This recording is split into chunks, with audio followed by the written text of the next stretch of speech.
Alright. So, ayan, hello guys. So, for this lecture video, so we will be discussing, questions or problems under principles of structural analysis and design.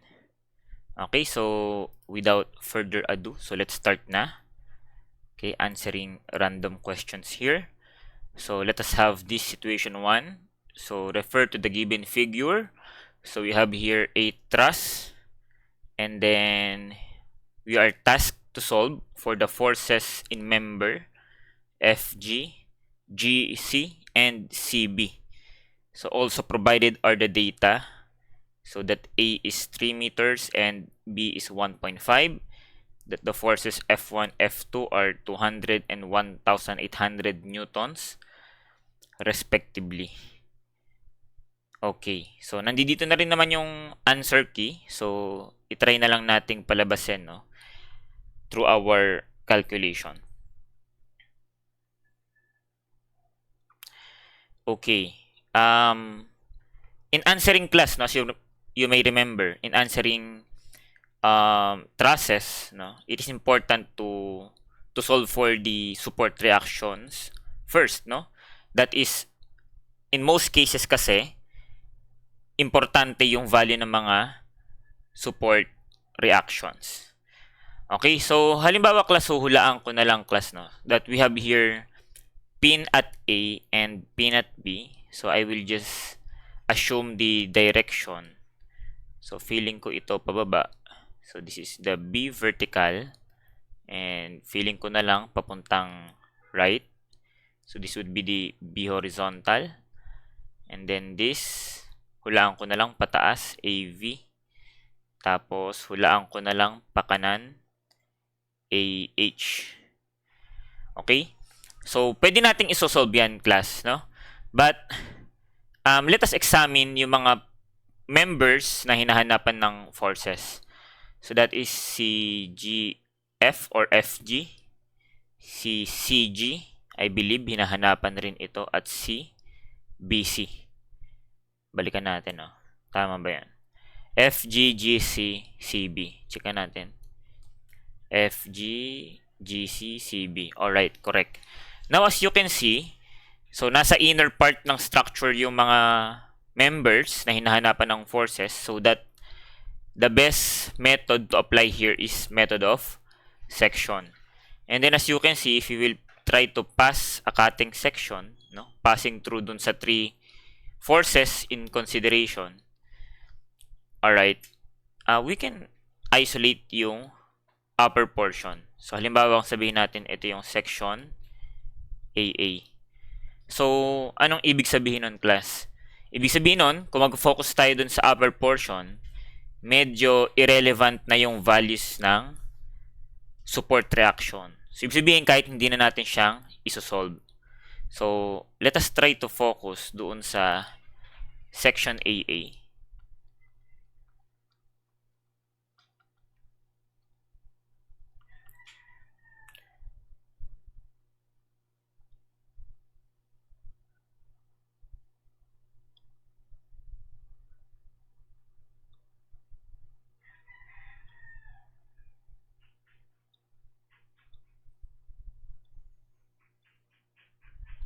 Alright, so say for example, ito muna, no?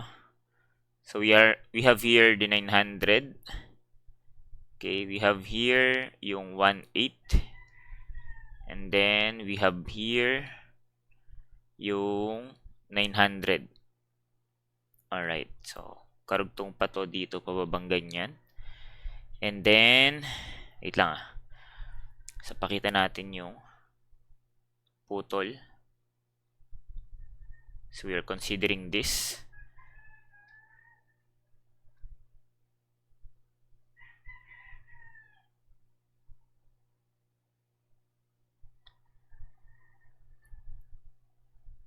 Okay, wait lang.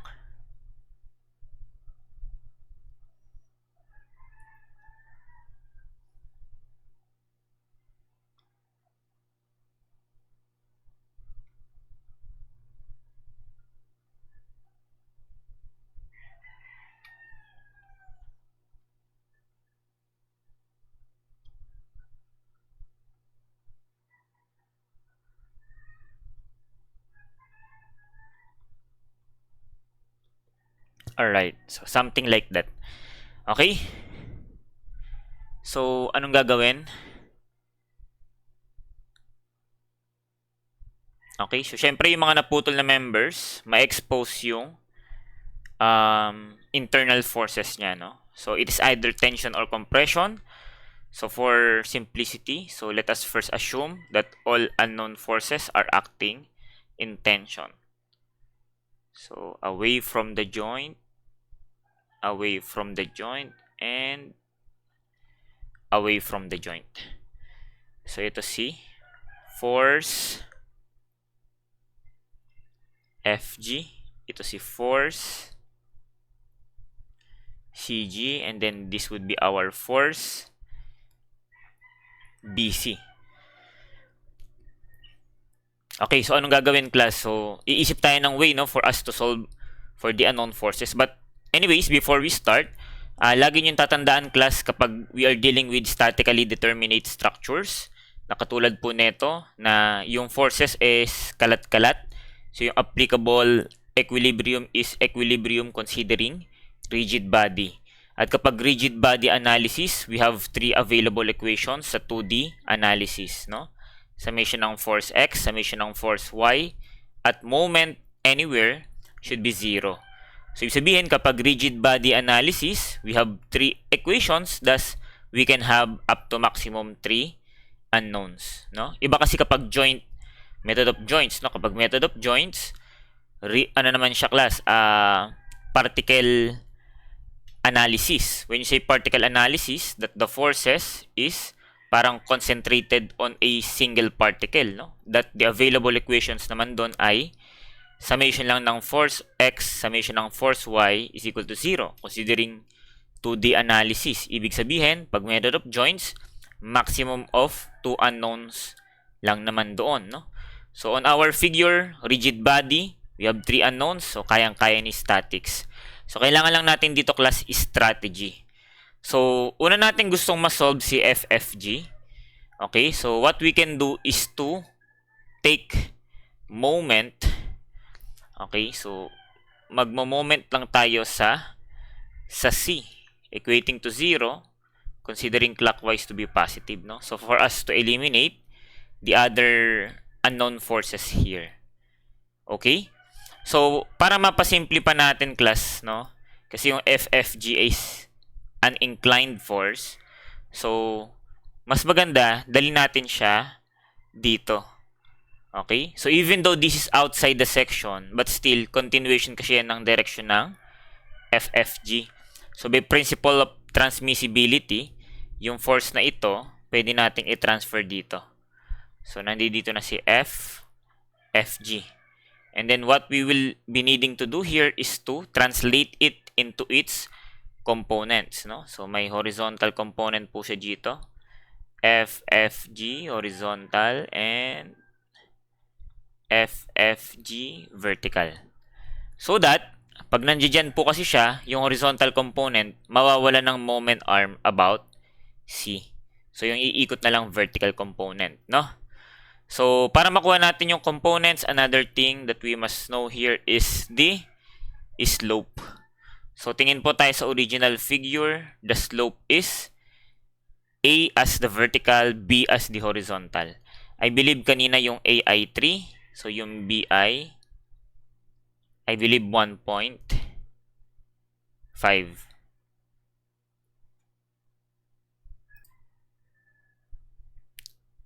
Alright? Okay. So, try nating i-reduce ito, no?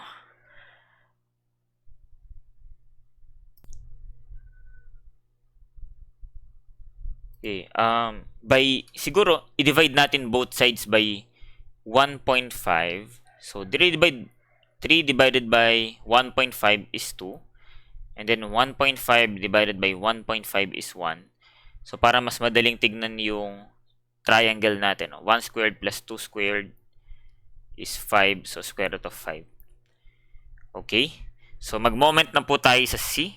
So, simulan natin sa mga unknowns, no? Again, ang iikot na lang is itong vertical component. So, this is counterclockwise. So, that FFG FG. Tapos, idiretso ko na class, no? Vertical component is, gamit yung slope, that is 2 as the vertical over square root of 5 as the hypotenuse. And then, moment arm niya, kung nandito po siya.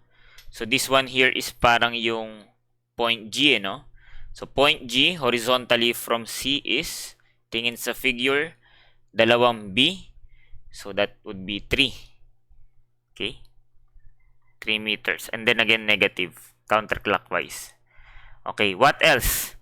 So, yung 900 sa taas, about C is also counter. So, minus 900 times, moment arm netong 900 is dalawang A, A being 3.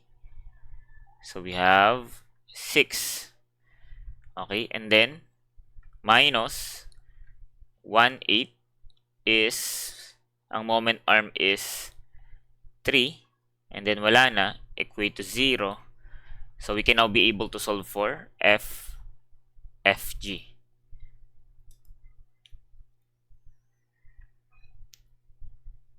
Alright, so try nating ipindot sa Calcu.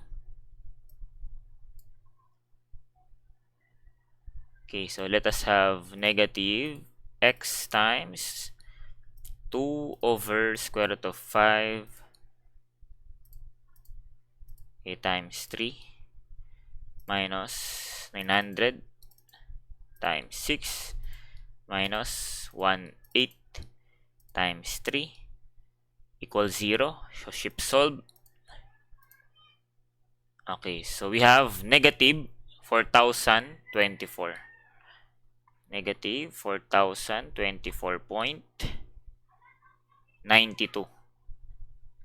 So, which only indicates na FFG is 4,024.92 newtons. So, negative means mali yung direction. So, ibig sabihin, siya po ay compression.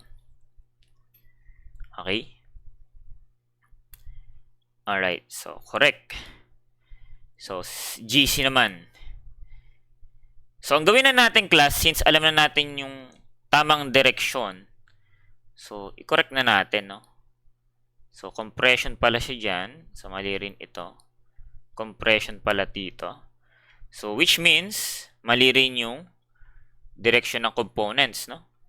So, ito ay to the right. Ito ay going up here. Okay. So, how do we solve for FCG? So, simple lang class, no? That is by using the equilibrium equation for forces along horizontal or along X to be 0. Let's say going to the right to be positive. So, we will have FFG. So, since going to the right po siya, so positive. So, the component being 1 horizontal, square root of 5 hypotenuse. Okay. What else? C, F, CG. To the left, so negative. And then, minus 900, minus 1/8. Okay, minus 900. I think, na-consider ko na lahat ng horizontal forces.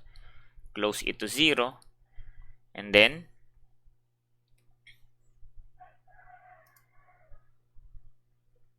okay, replace lang natin ito, no, ng 4,024.92. So, hindi mo nalalagay yung negative class kasi, again, for direction lang yun, no? E, naayos naman natin yung direction. So, yung magnitude na lang lalagay natin, class. Okay. So, ilan po si FCG?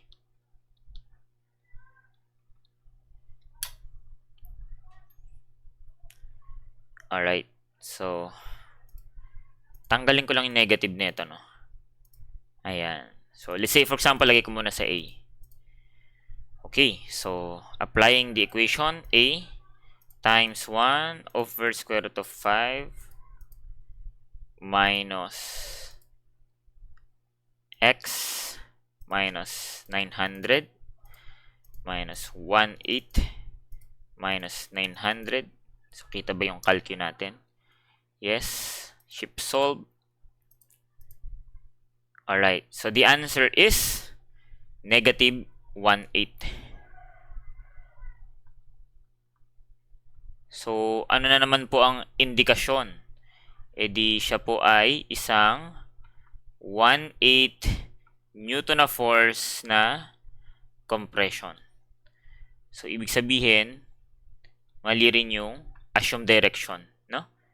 So, magnitude-wise, alright, so we are correct. Okay, and then last for CB. So, pwede rin nating i-correct muna, no? Bago tayo mag-proceed. So, it should not be to the left here.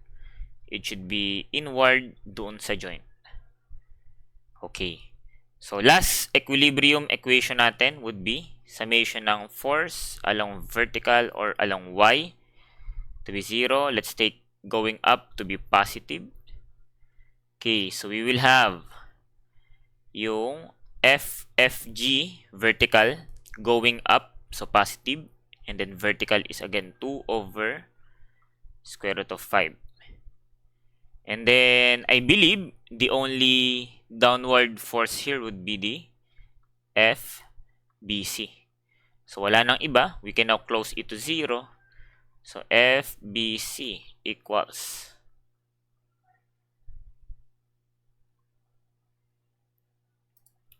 so, we will have yung nasa A times 2 over square root of 5. And then, minus, let's say, X. Then, shift solve. Okay, so sagot 3.6. Tama ba yan? Correct. Alright, 3.6. So, ano lumabas, class? Positive, no? So, ibig sabihin, tama yung hula, siya ay tension.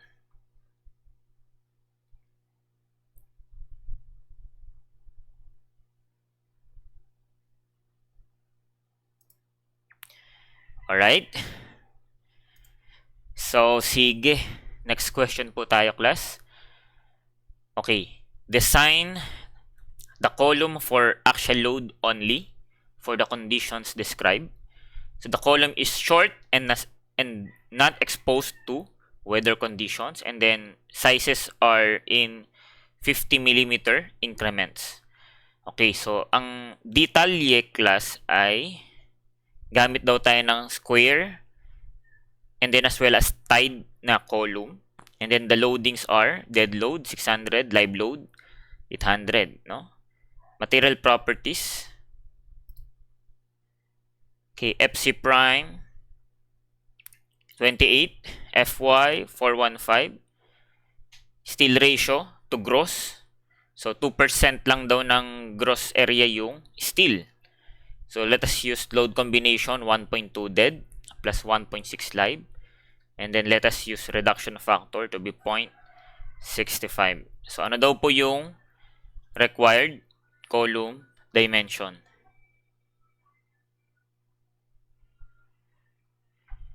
Okay. So, as you may remember, class, kapag actually loaded na short column, so, we can apply PU equals PN.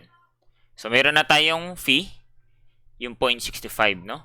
So, recall also, PN is 80% of PO, yung zero eccentricity kapag tied column.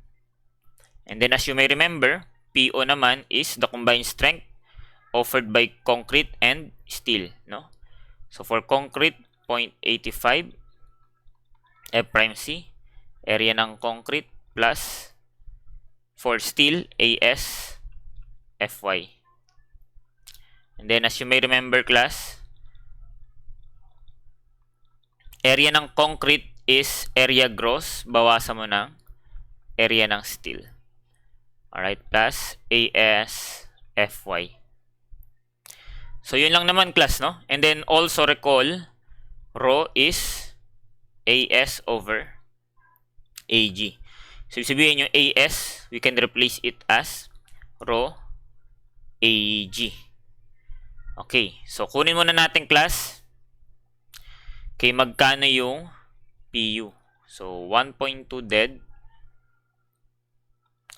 plus 1.6 live. So, I believe this is 2,000 kilonewtons. 1, 2 plus. Tama ba yan? Parang duda ako class ah. Alright. 1.2 times 6. 1.6 times 800.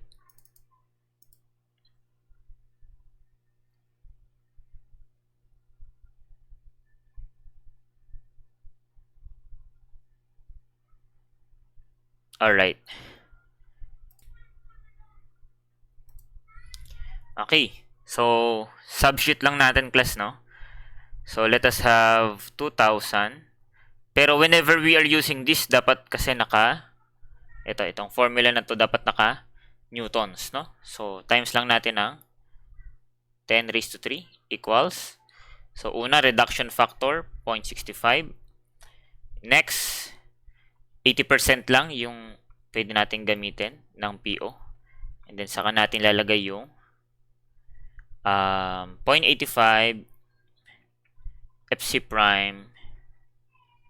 Okay, quantity. Area ng concrete, let us use area gross minus area ng steel. Considering 2%, so we will have minus 0.02 area gross. Okay, plus area ng steel is 0.02 area gross, and then FY 415. Okay, so makukuha natin dito class area gross, and then how much is this? Okay, so 2,000 E3 equals 0.65 times 0.8, then quantity 0.85 quantity, or times 28. Okay, quantity x minus 0.02 of x plus 0.02 of x times 415. Alright, ship solve. So, nangangailangan tayo ng 121,621. 121,621.3587 mm squared. So, since square ito, so we can equate it to side squared. So, therefore, dito na lang natin lagay, no? S should be, so square root na lang natin. Okay, we have 348.74. So, sabi, sizes are in 50 mm increments. So, say 350 mm.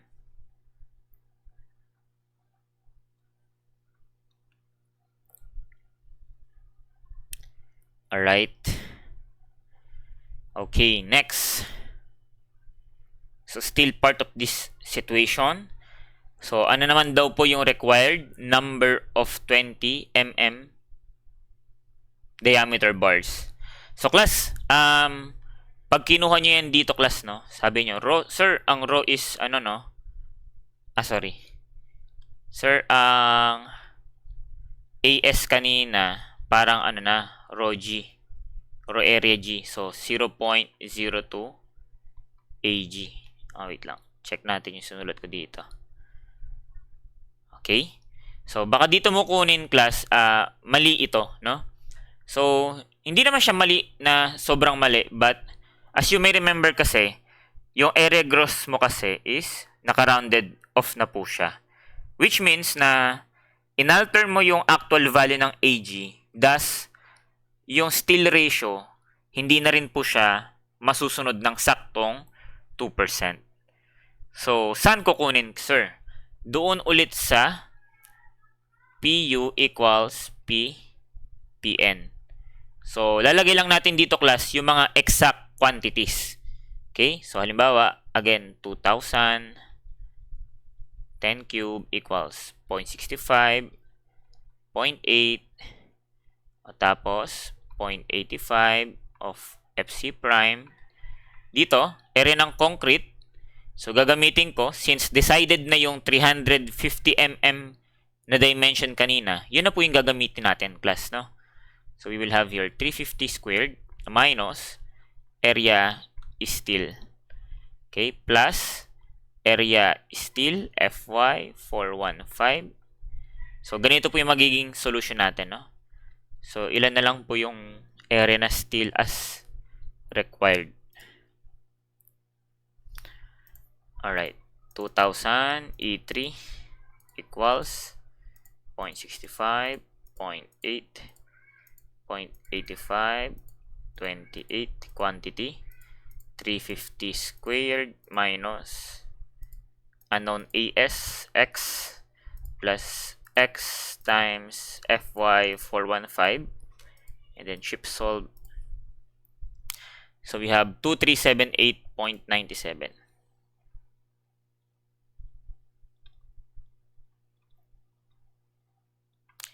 And then kahit i-check pa natin, class, no? So yung bagong steel ratio, AS, yung nasa X over AG 350 squared. So, slightly, hindi na siya saktong 2%. Dito, ano na lang siya? 1.94%. Bakit? Kasi, nilakihan mo yung concrete eh. Kanina, 348 lang yung required. Ginawa mong 350. So, pag lumaki ang concrete, therefore, pwede mong mabawasan ng konti yung steel. That's, the steel ratio also decreases. Alright? But anyways, tinatanong, number. So, for the number n, that is AS over area ng isa. So, we have 2378.97 divided by area ng isa is, ano ba gagamitin? 20 mm. So, pi over 4, 20 squared. So, let us have x over 20 squared pi over 4. So, sagot, 7.57. Alright, say 8 pieces.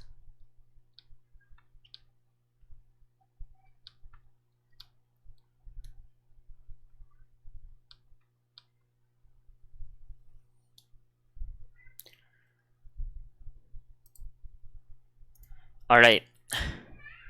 Okay, next, steel. Part of this situation. So, ang condition naman is if the column is to be round, circular, tapos spiral. So, ano yung magiging required column dimension? If iba na rin yung steel ratio to gross, 3.5% naman daw. And then, ito, mabait yung tanong, in-indicate niya, magiging 0.75 yung reduction factor. Which is, yun naman yung usual na case, no? Kapag spiral, 0.75 ang reduction factor. So, magiging PU equals PN. So, magiging 0.75. And then, yung PN dito, so we are now allowed to use up to 85% of PO. Kanina kasi 80% lang eh, kapag tied. So, kapag spiral, 85%. Okay, so substitute lang po natin, no? So, 2,000 PU times 10 cube equals, una, reduction factor, 0.75. And then, another factor of 85%.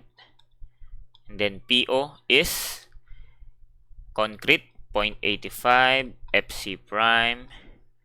So, area ng concrete is, again, area gross minus area ng steel as 0.035 area gross. Okay, plus area ng steel is again 0.035 area gross, and then FY415. So, makuha natin dito AG.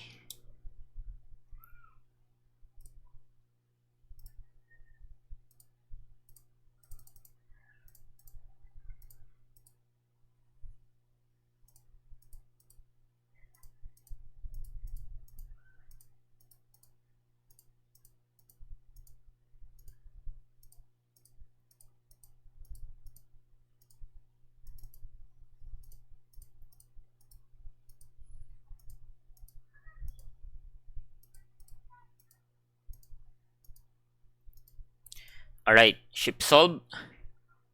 So we have 83,677.98. 83,677.98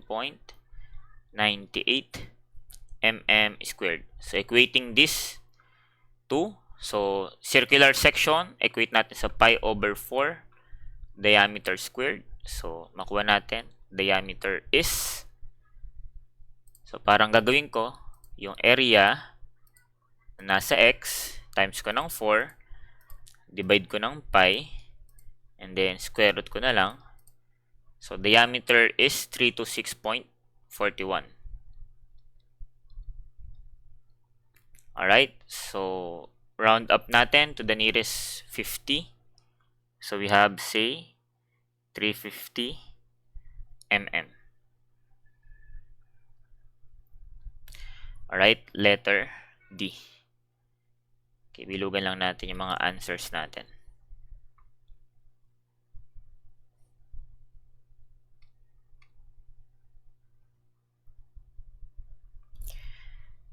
Okay.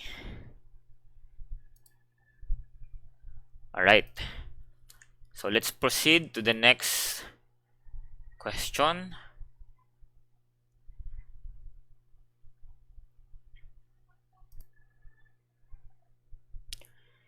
Okay, so a 12 kilonewton meter torque is applied to the free end of the 6 meter steel shaft. So the angle of rotation is to be limited to 3 degrees. Assume shear modulus to be 83 gigapascal. So ano daw po yung diameter of the smallest shaft na pwedeng gamitin? And then using that diameter, ano yung madedevelop na maximum shear stress? And kung baguhin daw, no, gawin siyang hollow na shaft with thickness as 10% of the outer dimension. So ano daw yung required outer dimension?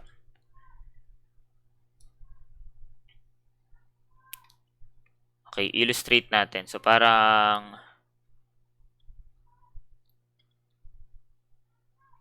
ayan. Okay, so something like that. Okay. So dito may torque. Kano nga yan? 12.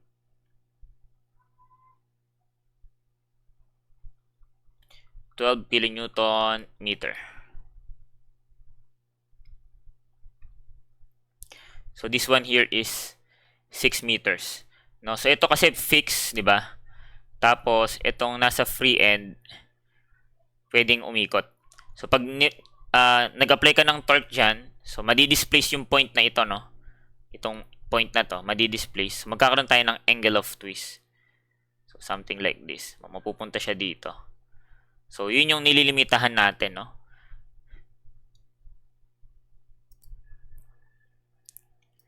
Okay? Na yung angle dito, okay, sabihin na nating theta is limited to 3 degrees. Okay, so ano magiging approach? So the theta is TL over JG. Okay, so considering for solid shaft, ano nga ang J? So that is pi over 2 R raised to 4. Or 2 times ng moment of inertia, no? Pi R raised to 4 over 4. Isang pang IX, isang pang IY. So mata times 2. So parang pi over 2. Okay. So you just have to make sure that this is in radians. No? So salpak lang yan, class. 3 degrees convert. So there are pi radians for every 180 degrees equals. So yung torque. So dapat pag ginagamit itong formula, praktisado nyo na. Torque should be in Newton millimeter. So it should be 12 times 10 raised to 6. No? Convert to Newton, convert to millimeters. Length is also in millimeters. No? So we have here 6,000.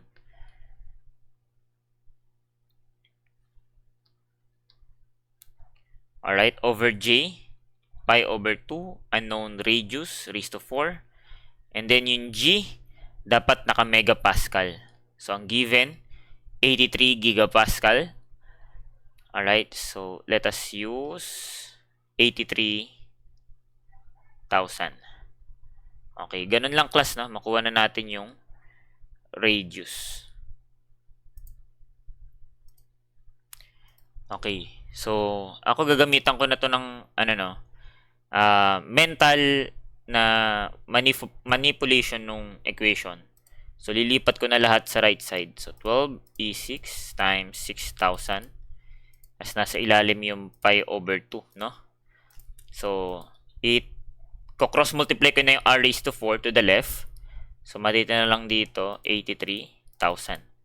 Tapos, yung value sa left side, magiging denominator na 3 pi over 180. Okay, so this quantity represents r raised to 4. So, ang gagawin ko is for truth ng r raised to 4. Yung nasa ans button. Okay, so the radius is 56.988. Okay, that the diameter is twice the radius. So, sagot. Okay, times 2. 113.98. So, at the minimum, we should have this much as the diameter. Okay, ano sagot? Okay, we have 114. Okay, next question. So, as you remember, tau at any point, okay, within a circular section. So, halimbawa, dito, sa box na to. So, ito ay may radius na rho. So, tau is T rho over J. So, kung gusto mong maximum, tau max, edi hanapin mo yung may pinakamalaking radius or yung farthest point from the center. So, ito magiging TR over J. So, i-substitute. Again, using yung naka-Newton millimeters. So, 12 times 10 raised to 6. Gamitin ko yung radius na 56.988. And then, over J, pi over 2, 56.988 raised to 4. Okay, so automatic, this would be in MPa. So, divide ko na muna na ito ng 2, no? So, store ko sa A, radius. So, I will have 12e6 r tr over j, okay, pi over 2 times r raised to 4. Sagot, 41.28 MPa. Okay, check natin. Correct. Okay, next.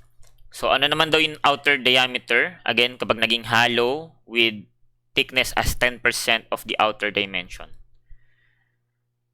Okay, so illustrate natin. So, say that this is the outer dimension D.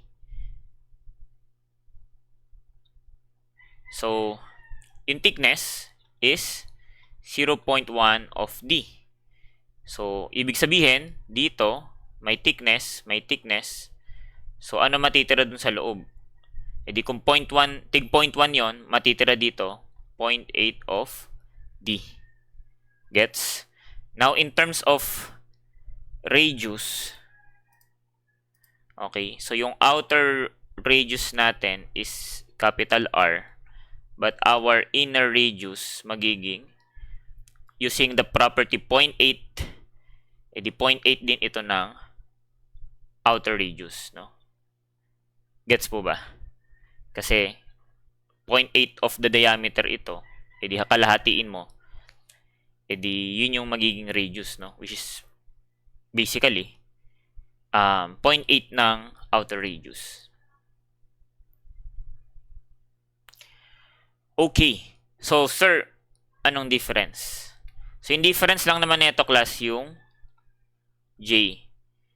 So, for hollow shaft, so, ang J nito class is pi over 2 outer dimension raised to 4 minus pi over 2 and then inner dimension or inner radius raised to 4. Okay? So, pag gamitin ko yung data, so magiging ano to? Pi over 2 r raised to 4 minus pi over 2 small r raised to 4. So, replace natin ng 0.8 capital R raised to 4. So, pwede natin itong isimplify class as okay, pi halves. Factor out ko yung R raised to 4. So, may matitira ditong 1 minus 0.8 na naka-raise sa 4. Alright. Okay, ngayon, gamitin natin yung same limitation, no? So, theta, yung 3 degree, convert natin pi over 180 equals T, 12 times 10 raised to 6, L, 6,000 over J. So, yun nga, humaba lang expression niya. Okay, 1 minus 0.8 raised to 4, and then times 83,000. So, makukuha natin dito yung R, and then makuha si D. Okay. Try natin, class.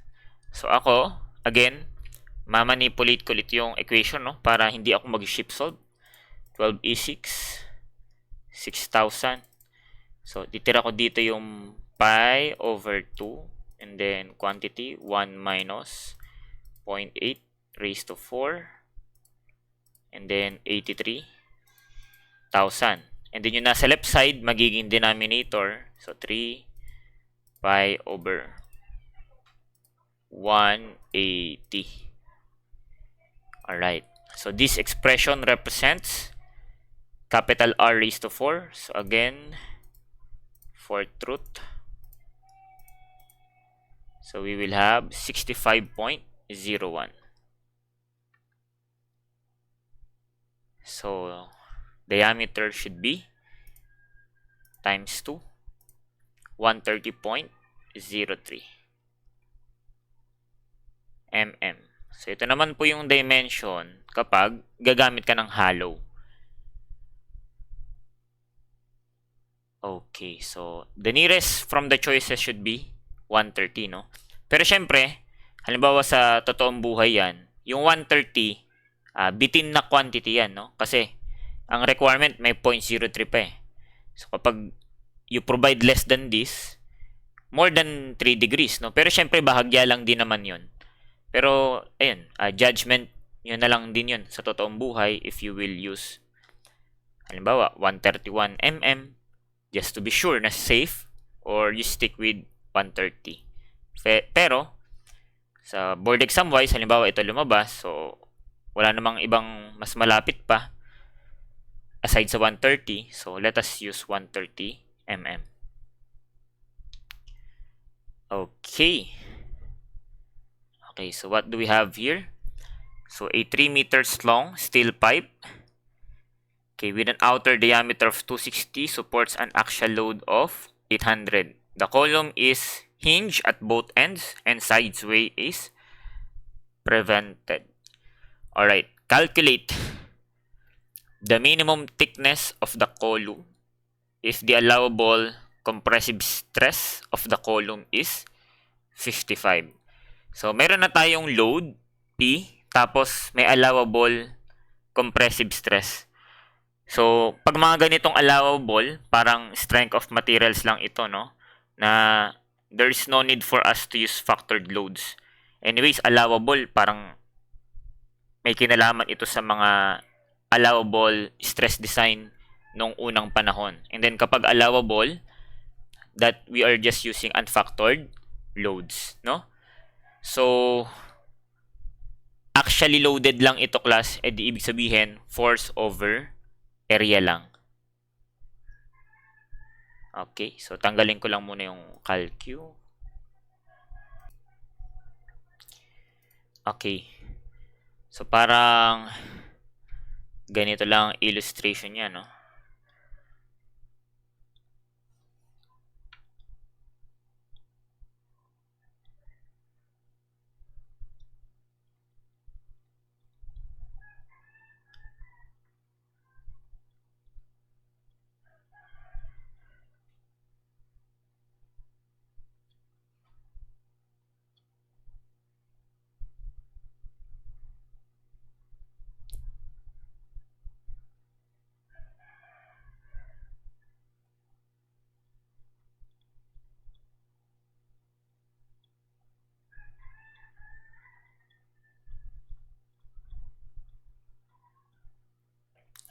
Okay.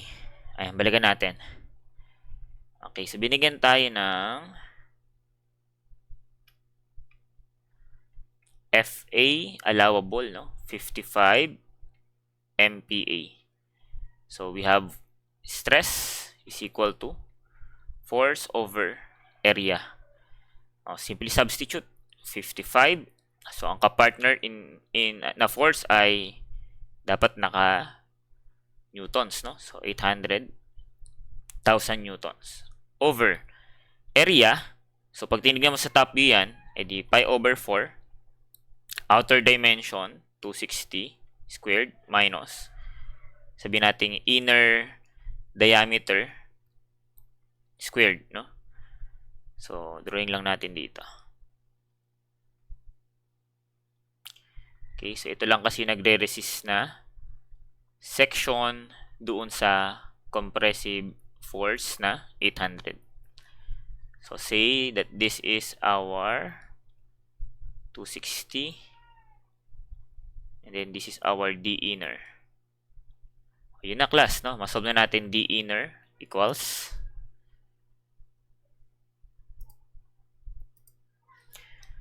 okay, so ano gagawin? 883 over 55 times pi over 4. Okay, equals, so I will have here 260 squared minus diameter squared. Okay, so shift solve. So of course we are expecting a value less than 260 but near 260, no? So say 200 para madali po siya maghanap ng x. So there we have it, 221.54. 221.54 mm. Ano po ba tinatanong? Thickness. Okay, so from this figure also, we can see that 260 equals sa dalawang thickness plus inner diameter. Right? So the thickness would be 260 minus inner diameter divided by 2. Okay, so magkano po ito? Okay, 260 minus x divided by 2. So we have 19.23 mm. So we choose 20. Okay. Pagdating class sa dimension, no? General rule is to round up. Kasi mas malalaking section, edi mas malalaki yung forces that they can carry. Thus, much safer po siya, no? Pero except dun sa spacing, no? Pag spacing, we round down. Kasi ang spacing ano siya, 'di ba? Although dimension siya, pero pag mas maluwag kasi yung spacing, it means na kinokontian mo yung pinoprovide mong material. So basically, in a sense, the larger the spacing, mas kumukonti yung dimension in a sense. So pag spacing, round down naman, no? The smaller the spacing, ibig sabihin parang mas maraming material kang pinoprovide, thus much stronger, no, yung magiging capacity ng structure. Okay. Next, calculate the minimum diameter of the circular base plate supporting the column if the allowable bearing stress ng concrete pedestal is 10 MPa. So bearing lang ito, class eh. So parang maglalagay daw dito sa ilalim, no? Lagyan natin dito. So magpo-provide ng base plate. So ang section neto, class, circular. So para yung stress dito na mararamdaman nung concrete, okay, ay hanggang ano lang, hanggang 10.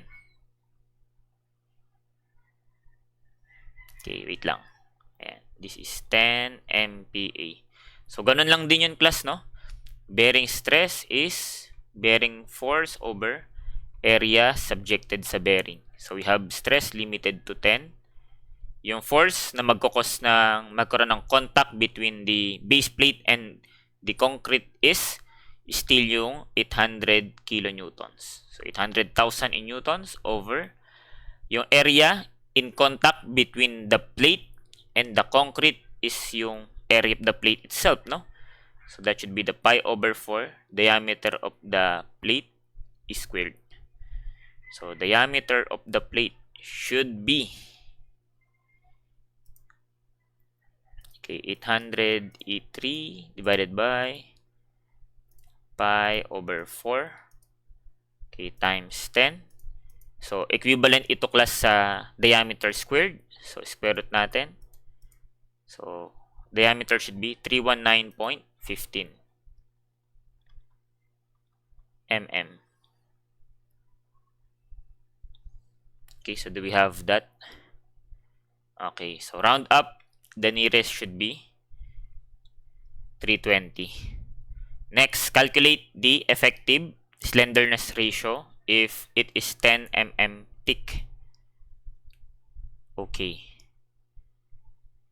So, remember, slenderness ratio is KL over R. Okay?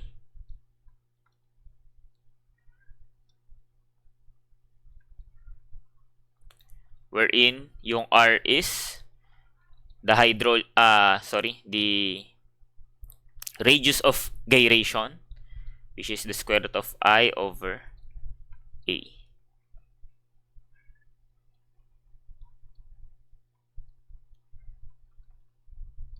Okay, so pag naging halo nga lang yan, class.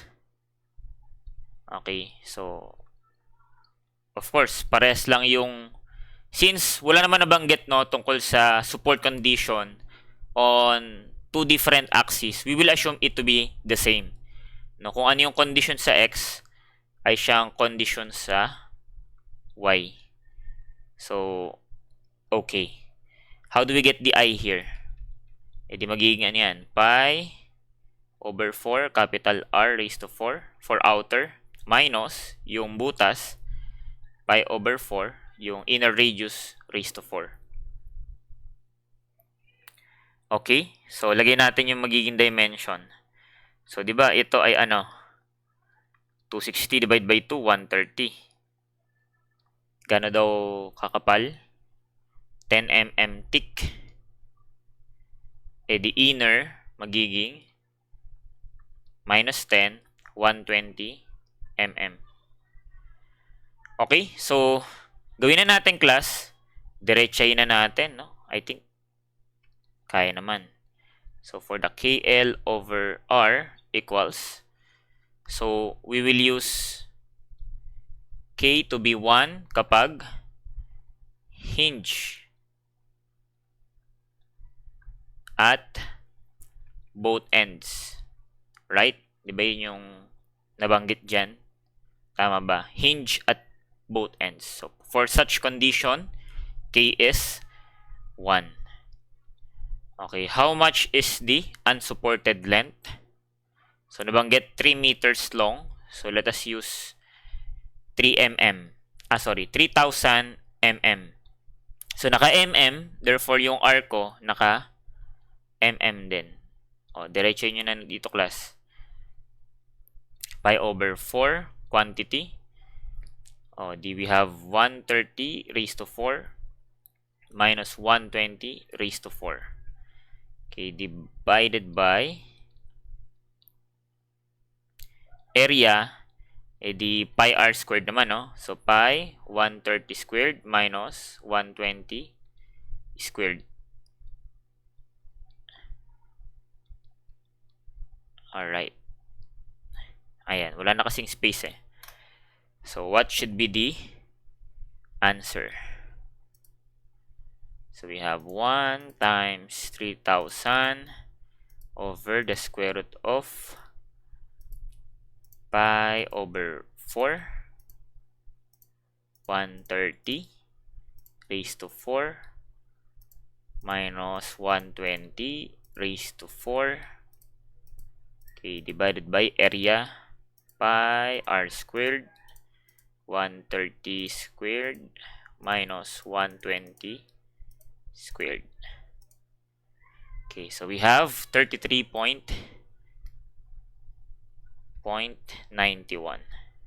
Okay, so this should be our answer. Alright, correct.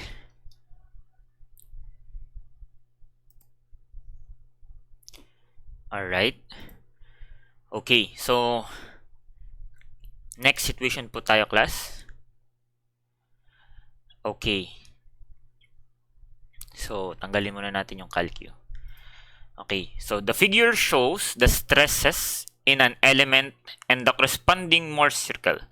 Point A and B, okay, represents the stresses on the X phase and Y phase respectively. So actually, sa figure na ito, no, hindi naka-indicate kung sino yung A and B. So, pero meron tayong clue dito, no? Kasi makita mo naman kung sino yung dinefine as the tau yx and tau xy. So, si tau xy, siya po yung nasa phase x. Sasabihin, yun nandito sa taas na to. Sino ba unang sinabi? A and B stresses on the x and y. So, si A para kay x, si B para kay y. So, kahit walang nakasulat dito, class, okay, dapat gets mo yung idea, no? Again, si tau xy ay nasa x phase at ito yun. So, ibig sabihin, yung point na to, siya yung point A.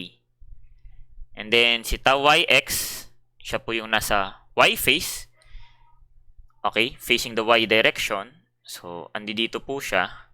So, ibig sabihin, yung point na ito si B. Alright? So, ang tinatanong, what would be the major principal stress? So, yung mas malaki. So, class,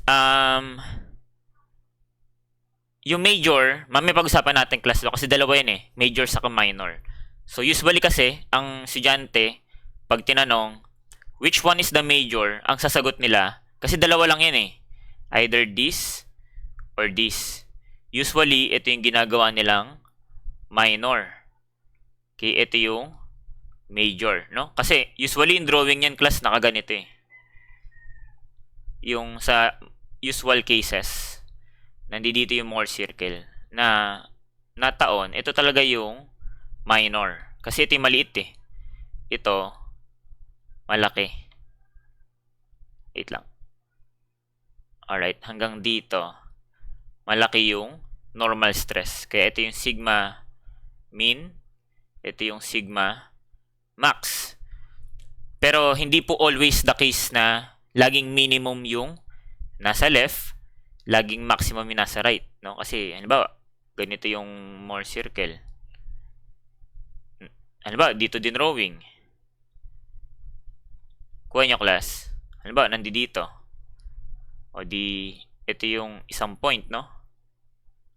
Ito yung isang point. Oh. Kuha nyo, class. O di, ito yung magiging sigma max.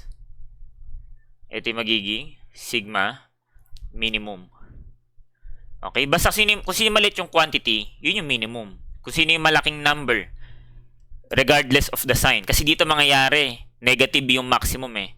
Pero yung negative indicates lang naman, di ba, pag sa structural, negative means compression. But still, magnitude-wise, siya yung mas malaki. So, ganun din dito sa figure na to, class. It doesn't mean na nasa left side, minor or minimum. Tapos, yun nandito sa right side, yung maximum or major. So, ang basihan, class, yung laki ng quantity. Kung sino mas malaki yung magnitude. Okay? So, I hope na nagets. Sige. Burahin muna natin to kasi hindi nga natin sure to eh. Ayan. Okay. Aside to that, ano pa po ba yung tinatanong? Ano yung normal stress in the Y phase? So, class, ito na nga yung Y phase, di ba? Defined by B. Ano coordinates dyan, class? So, di ba lalagyan mo yan ng X, Y. X being the normal, kasi yun po yung nasa X-axis. And then, tau being the Y. So, ano coordinates? So, take note, kapag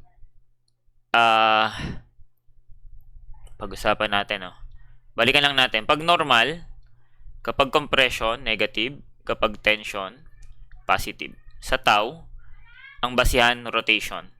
So, kapag clockwise, positive. Counterclockwise, negative. Okay? So, tingnan natin ito, class, yung nasa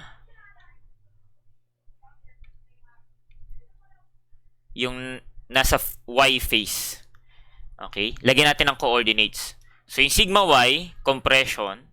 So, negative sigma Y yun, no? And then, ito, paano nag-ikutan tong dalawa na to? So, counterclockwise, no? Counterclockwise, ibig sabihin negative. Tau YX. So, siya po yung coordinate, no? While dun sa X phase, yung letter A, so, sigma sub X, tension, positive. Tapos, yung shear niya, ayan, no? Yung kapartner niya is ito. So, clockwise sila iikot. So, positive. So, tau XY. Okay, so, tuloy muna natin, class. And then, what would be the maximum in-plane shear stress? Okay, so, translate nga natin dito. So, balik ko lang, no? Ito ay negative sigma Y, negative tau YX. Ito, sigma X, tau XY. So, which is, ito nga yun, no? Yung A. Ito nga yung B. So, ibig sabihin, relative from your origin, papunta kay A, ito yung magiging sigma X. And then, relative from the origin to this, wait lang. Alright, to this, to B, ito yung sigma Y. No? Which indicates na tama nga na negative, no? Pa-negative X-axis siya eh. Itong sigma X, papuntang positive X. Pero sino tinatanong? Yung ano, no? Major. So, hindi nga natin sure kung ito yon or ito. Okay, so anong gagawin natin? Hanapin muna natin, class, yung radius. So, di ba ito yung center? So, sabihin, going to here is the radius. Which is, from the figure, kita naman natin ito to be 60. So, from your origin, or from your y-axis, papunta dito, magkano ang value? Magkano ang stress doon? So, that should be, from the figure, ayun o, kita naman natin, class, 15 saka 60. So, 15 plus 60. So, we have here 75 MPa. Pero hindi pa natin sure kung ito yung major. So, basta gets natin, at that plane, may 75 MPa na tensile stress. While on the other side, yun dito sa kabilang dulo dito, Okay, wait lang. Ayusin natin. Hanggang dito. Magkano yung stress dito? How do we get that? So, sukatin lang natin class, no? From the center. Para hindi po kayo malito. So, from the center, going to here is also radius, which is 60. Kuha po ba? So, kung nasa 15 ito, yung reference natin, edi parang 15, bumalik naman tayo ng 60. So, ang stress dito is, ilan yun? Negative 45. Alright? Negative 45 MPa. Negative only indicates na yung plane na yon under compression. So, dalawa yung pagpipiliin mo, this one and this one. So, syempre, again, major would be the larger. So, di ba yung major usually, tinatawag nating sigma 1 yon, and then yung minor, sigma 3. Okay, so therefore, our answer for question number 1, I think, is 75.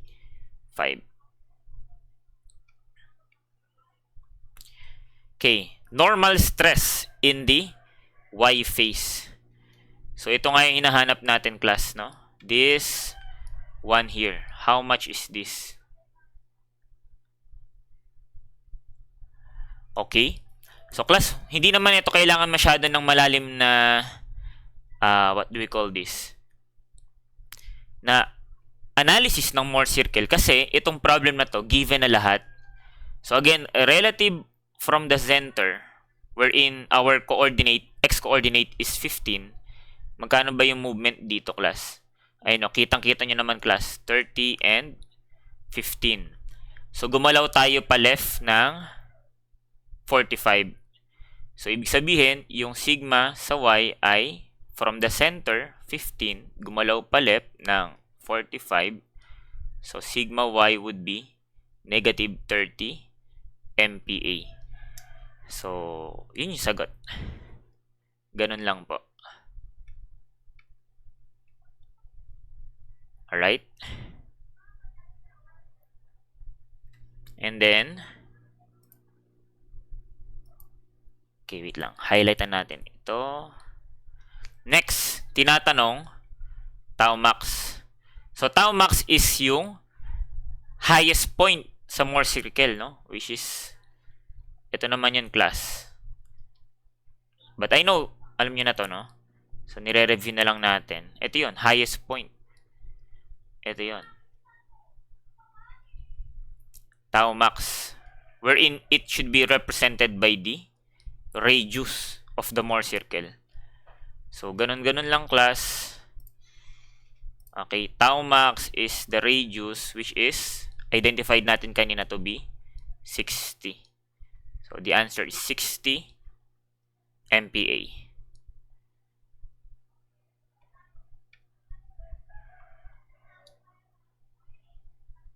Alright? So, ayan, I believe